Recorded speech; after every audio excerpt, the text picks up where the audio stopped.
All right, next up we have Roberto Ascalon.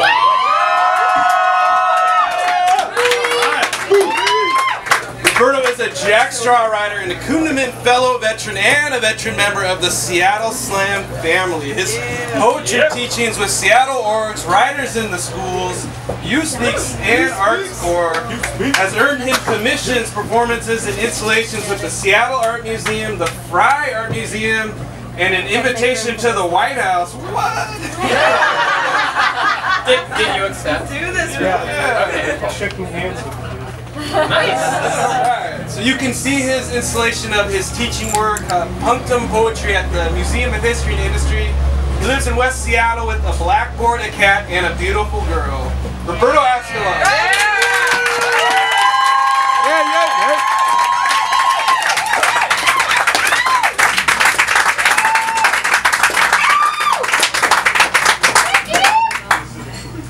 Thank you.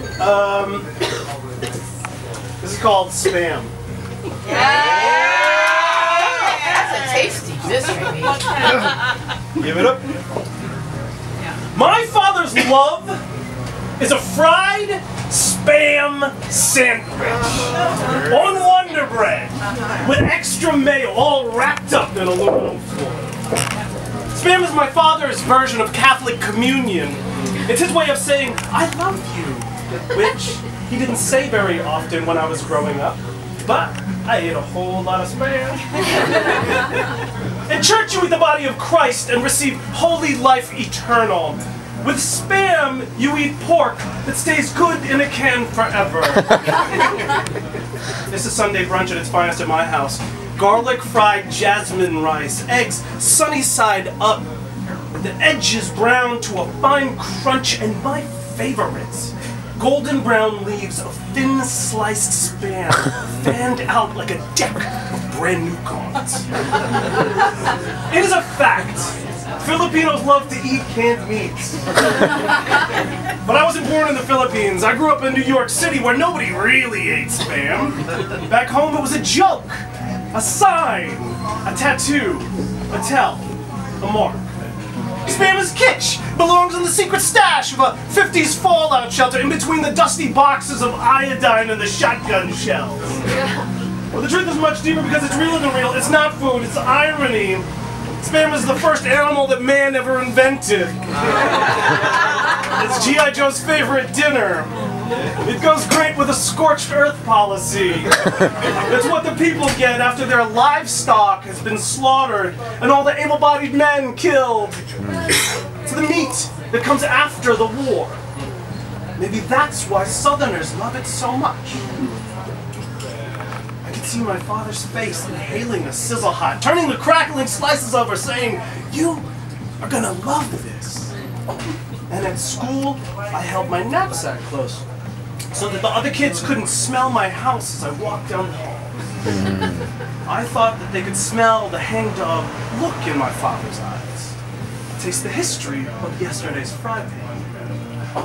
Because you see, Spam is class in a can. It is the mark of the colonizer, a metal brand on the inside of my tongue.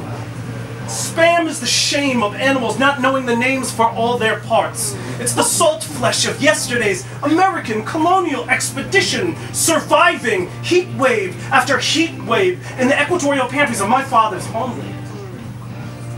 Spam is the American flag, come home, to roost in my palate, take up residence in my arteries. It's the last 100 years of neo-colonial foreign policy bumping up your insurance premiums.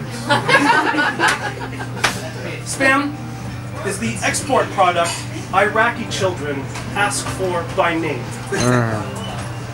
Spam, it's my father's fatty love. It's the rosy pink that says, I care, from the pig stalls of America's heartland.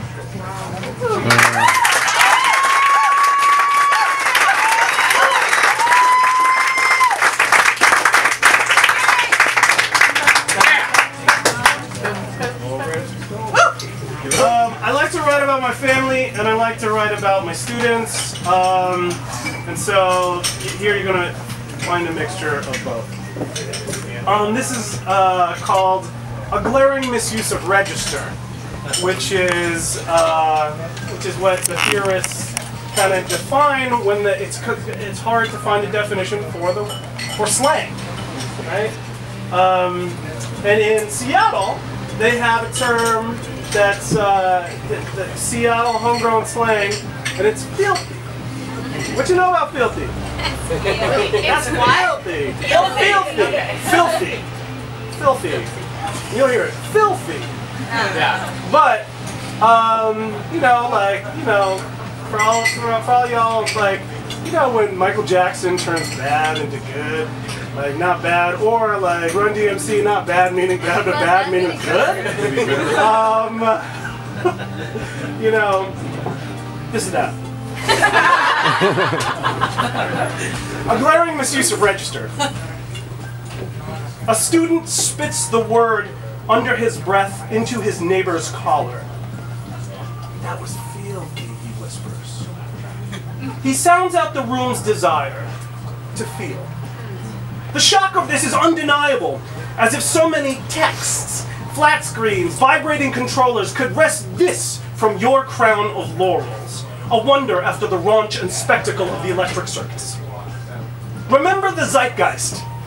Feel thee is not enough, not decadent enough, not rock and roll, not dirty enough, not funky, not grimy, not street, not raw, not nasty, hot, tight enough. Instead, relish the Piscean undulation of the E as it snakes its way down through the doped up half of the remixed first syllable. Filthy. Free beat 6. Listen as the last syllable graces the top of the tongue with the bottom of the incisors Lolita style. Southern, sibilant, fealty gone to sea. Ask them to get out their notebooks. Smile demurely. Take care not to let pride tug up your chin. Yes.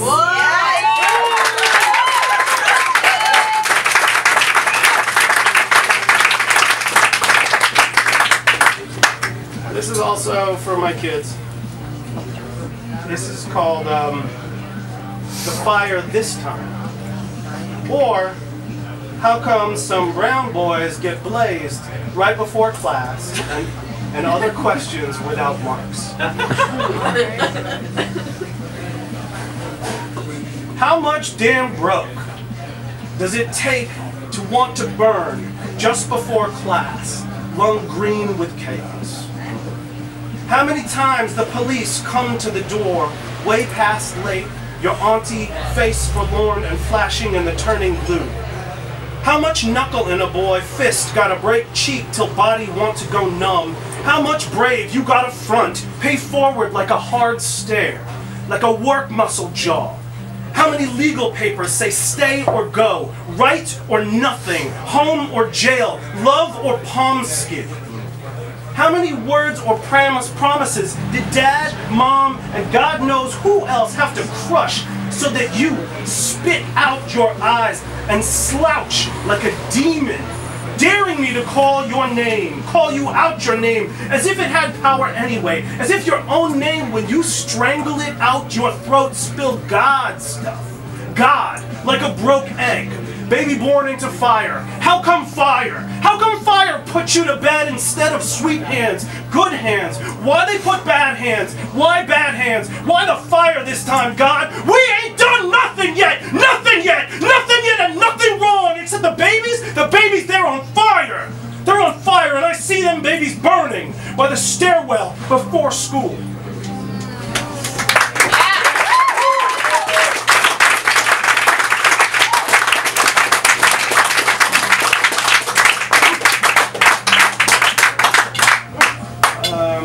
Two more short ones. Three more short ones.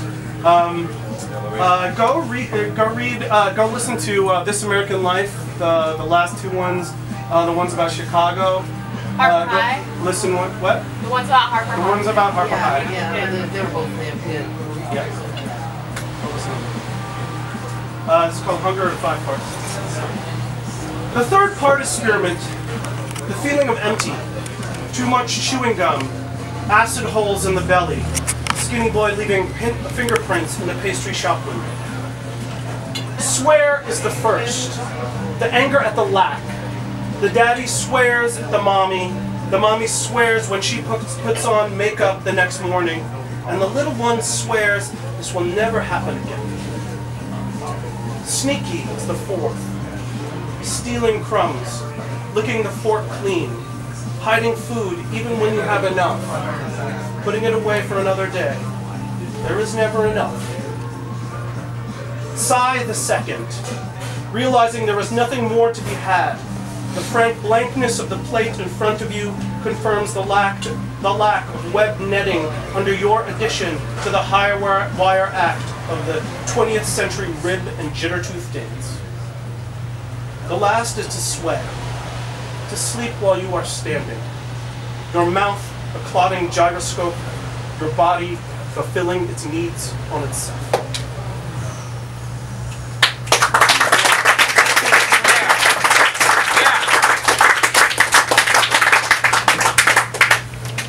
The Milky Way and other natural wonders. Jealous warden of her own godly tits, Hera refuses the little brute Heracles, bastard carved out of her name. Rather than feed the boy foisted upon her, squeezes herself into the universe, spraying white into the night sky like so much diamond graffiti, births the Milky Way. Wish I could do that. I mean, not star babies. Be so legendary as to create Marvel by accident. Spit Pacific, piss the Colorado, carve the Grand Canyon with a nocturnal emission. Think big, they always say. It's the triangle. I try so hard. All I have to show for it is this thin, inky paper. No natural wonder, no glittering sky. They say there are sand dunes in the Sahara that reach over 600 feet in height. Look at them. Undulating sepia. Little mountains, growing larger by the day. I carved a grain of sand once. Yeah. Goddamn right. This is the last. It's called Cradle. When I donate blood, I always ask the technician if I can hold the bag afterwards. What does 1 quart of me feel like? I want to know. They never language. It's against regulations to hold yourself. Yeah!